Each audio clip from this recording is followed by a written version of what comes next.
would you be able to happily send your child into a school that was teaching, broadly speaking, that as relationship and sex education? And if not, dying to hear why not. 0345 6060 973, the number. You can text 84850 or tweet at LBC. Antonia Tully joins me from the Safe at School campaign. Good afternoon to you, Antonia. Hello. What is the Safe at School campaign, to start with? Well, it's a campaign that grew out of parents' concerns about what their children were being taught in school. These were parents who were feeling that their children were being given too much too soon in terms of explicit teaching on sexual matters, on same-sex relations, on transgender issues. And above all, it's parents who are feeling, actually, we want to do this at home. You know, my child's only 6, 7, 8, and I want to talk to them at home about these issues. I want to build up that bond with my own child on that. And I don't want to be put in second place by the school deciding when my child's going to hear about all these things. I want it to be me. Parents really are the best sex educators. Well, not necessarily so, Antonia. It depends on the parent, doesn't it? It does depend on the parent, but you know, most modern parents are perfectly capable of talking to their children about these matters. And every child's an individual. I think that's the big problem with school sex education, and a big problem with making relationships education, for example, a compulsory subject. Because every child is different, and parents need to be able to gauge why and when their child is ready to hear about sexual matters. Right. I really want parents listening to understand that in 2020, these new subjects, relationships education in primary schools and relationships and sex education in secondary schools, are being made compulsory school subjects, and parents won't have the right to withdraw their children. And that's a very important in primary, they will. No, they will, and then at the age of 15, they won't. Only sex education in primary schools. And it's really not clear at the moment what the dividing line is between relationships education and sex education. So there are a lot of worries. Well, I don't think, I don't know about you, but I don't think "and sex" should be in brackets. I mean, I think that screams I've never small seen it in c brackets, conservative. actually. It is in brackets. Certainly not in the legislation. Can I ask you then? Let's look at specifics. Yeah. If I had a 5-year-old, 6-year-old at primary school, and the school was, and I'd want to know the manner in which the school was doing this for Absolutely. sure, but the school was discussing your own physical privacy and safety to make sure that kids weren't touched inappropriately, and they knew when they were being touched inappropriately, and that they could come and talk to mum, dad and the teachers about it, or depending on who's doing the abusing, talk to somebody about it, including FGM, and again, a difficult one to explain, but if it's happening to kids as young as 5 and 6, then kids as young as 5 and 6 need to know about it, and maybe even their friends whose family culture doesn't have this in it might need to know too. Would that be too much for you? I have to say, it wouldn't be too much for me, as long as it was done in the right way. I think that the starting point must always be parents. I think the starting point must be parents, the school going to the parents first, explaining what they're going to teach the children, what resources they're going to use, how they're going to approach this, and for parents to be able to say, actually, I'd like to do that at home. Actually, I don't think my child's ready to have these lessons. But sadly, I hear so many stories from parents about schools that just don't have that sort of disclosure. But what if the parent is saying, I absolutely don't want my daughter to know about FGM because the parent plans aged 8 to take the child to have FGM? Then you're talking about the safety of that child.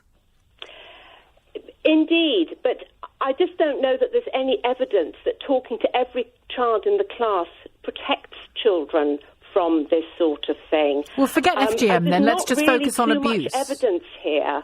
And of course, there's enough evidence of sexual abuse for my tastes. These children. Sorry. There's enough evidence of sexual abuse for my tastes.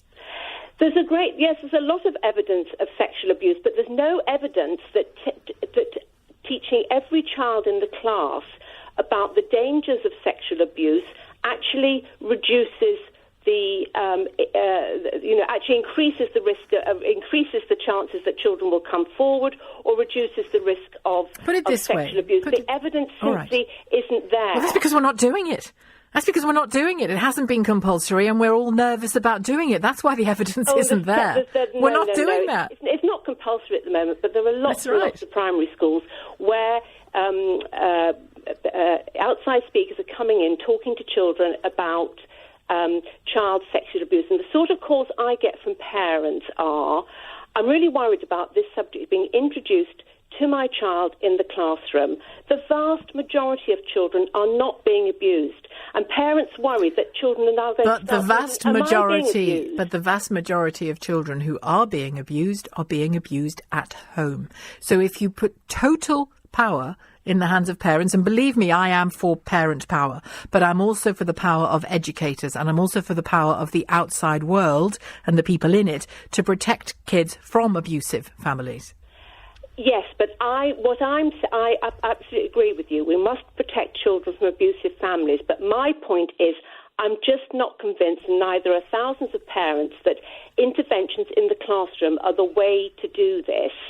Because there are lots of interventions going on in the classroom at the moment, and we still have child abuse. I can tell we need to have a different approach and not see the classroom as the solution to all these very real problems that need to be tackled vigorously. I can tell you, and I imagine there are still families where this is the case for one reason or another. I can tell you that when I was 10 or 11 years old, there is no way on God's good earth that either of my parents would have been sitting me down and talking to me about periods is different, about erections, and talking to me about the way in which people's bodies were going to change in an explicit way so that you weren't shocked by what happened. They just weren't. They would tell you the bare bones, and that'd be the end of it. I think it is good that the school did, and I think it is good that in the school setting, when I went into senior school, ironically led by nuns, this school, the sex education, the relationship education, we got very much couched in the context of self-respect, mutual respect, close relationships, proper intimacy, responsibility, all of that. Pregnancy, avoiding pregnancy, why it was a Catholic school, so obviously there was a particular religious aspect to that kind of conversation, never ideological, never ramming it down your throat. That is not a conversation that would have been happening explicitly at home, and I'm thankful for that conversation happening in school. Well, I think the reason parents today are worried is because they see the sort of way in which sex is presented in schools, and they don't like it. I mean, they're not happy with their children seeing animations of sexual intercourse shown to their children. They don't want that. And I think, the way in which sex education might have been taught many years ago, it's not like that now. It can be very aggressive. It can be very explicit.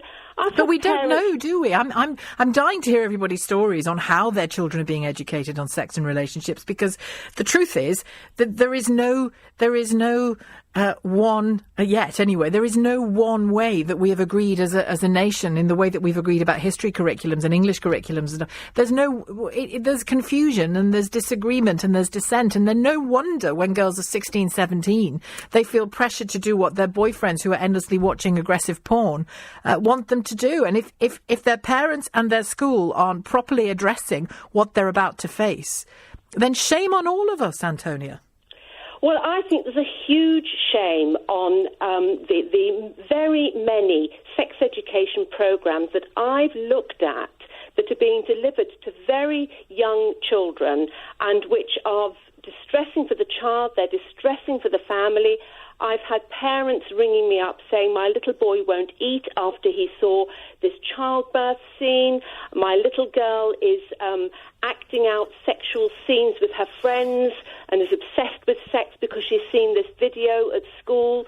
That's what's distressing parents. Yeah. Well, and those are the parents that I hear from. No, and I'm not denying it, Antonia. What I'm saying is we need to come to some agreement about what age we teach what thing to children, and the manner in which we do. And the reason I think a broadly speaking, centrally agreed version of that would be a good thing is that yes, I'm not sure that we're ever going to reach that. Well, actually, we should be aiming to, because bad practice thrives where there is no central agreed practice. Yeah, well, I'm sorry. I just think that, we've got to be clear that sex is not the same as history, maths, or any other academic. It's deeply personal. It's very intimate. It should. What we need is something a program that is really encouraging and supporting parents talking to their very young children at home, in the privacy of their own home. That's what we'd like to see. I would like to see that too, but we have the mishmash of neither one thing nor the other, and we have to face up to the reality, it seems to me, Antonia, that not everybody's home is safe, and not everybody's home or not everybody's parents will be as equipped as maybe fully trained professionals sometimes to deliver these kinds of messages.